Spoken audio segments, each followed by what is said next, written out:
10টা টাকা নিলাম। কানে কথা যায় না নাকি? শুনেছি।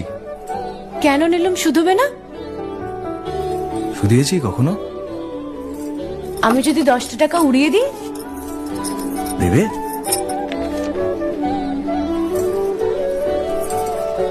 আমি তবে যাই। আমরা থিয়েটার দেখতে যাচ্ছি। তুমি কি শুনলে আমি কি বললাম?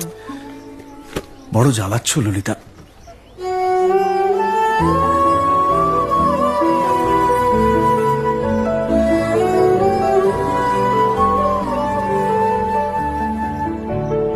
কি হয়েছে? আমরা সবাই থিয়েটার দেখতে যাচ্ছি। আমরা বলতে? আমি, কালী, চারু। চারুকে চেনো? ওই যে পাড়ার মোড়ের বাড়ির আমার বন্ধুর ব্রাহ্মবাড়ি। হ্যাঁ, ওই চারু, চারুর মা আর ওর মামা।